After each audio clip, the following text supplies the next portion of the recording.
Assalamu alaikum. This is your brother Majid Mahmoud recording for the Daily Reminder. Brothers and sisters, this video contains some very important information and I strongly encourage every single one of you to watch it till the end, especially if you don't know the answer to the following question. Please and thank you. Are Paul Walker and Nelson Mandela and those of their likes, are they going to end up going to hellfire? Before we give such judgment or even talk about this, we need to understand that not every single one who dies as a non-Muslim enters hellfire or can be even put in the same category. So as you can note right here, there are those who learned and understood the message of Islam but they chose to reject.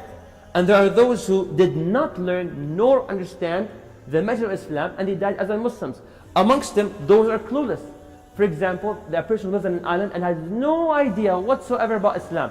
Or it can be someone who lives in New York, and I personally saw an interview of someone who was asked about Islam. Do you know what's Islam, sir? He's like, what? He felt completely out of the whole world, never heard anything about Islam.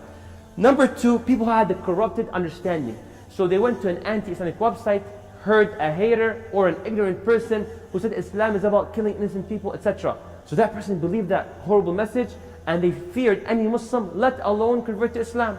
And this last group, letter C, will have the minimal understanding. For example, a Muslim youth group goes to a homeless shelter and they pass around some food and one of the homeless men over there asks that youth, why are you doing this? And that Muslim youth says, I am a Muslim and Islam teaches me to give those and help those who are in need. So all what that homeless man knows is that Islam helps those in need. So that's all what he knows. Now with this being said, is Paul Walker, Nelson Mandela, etc. going to Jahannam? Now, had they, Allahu A'lam, fall into the second category, then the ulama have said a lot about them.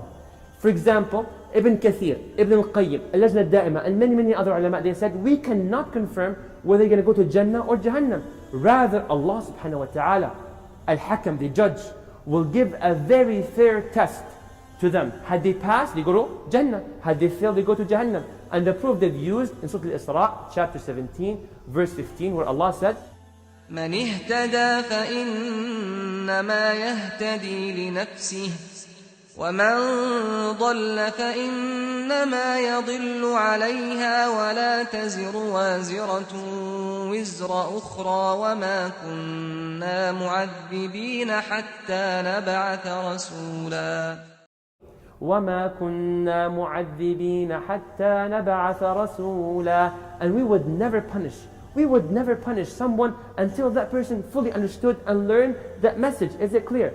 So therefore, is it possible that you go to Jannah? Had they fall into that second category and they pass the test, then you never know. You might find Paul Walker driving in Jannah. Allahu A'lam. Is it clear? What's the action item? Action item is very clear.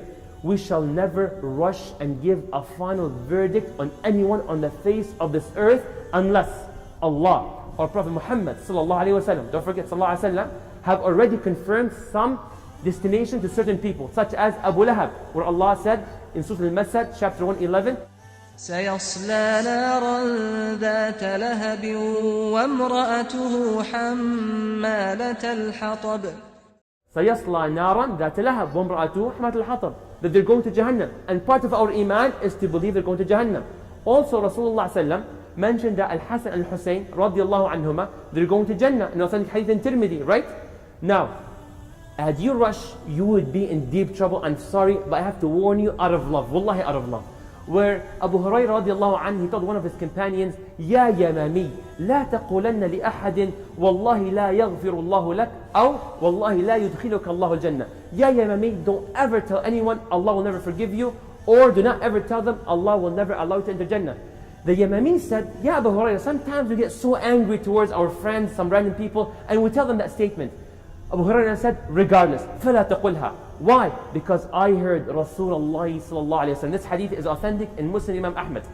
He said, I heard the Prophet said, there were two men from the children of Bani Israel. One of them who excelled in worship. The other excelled in sinning, transgressed, horrible person. But they happened to be companions. The one who excelled in worship would walk and see the one sinning and says, Ya hada aqsir. Come on man, stop it. Haram alik. Yo, what's wrong with you man?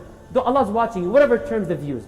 Then that man who did not accept the advice properly, and we should accept the advice properly, I hope you accept this properly, he says, خلني وربي, leave me alone, it's between me and Allah subhanahu wa ta'ala. أبعثت علي رقيبا, did Allah send you to watch over me? Then that worshipper just goes away from that sinner. Another time the worshipper sees that sinner doing a really, really big sin this time.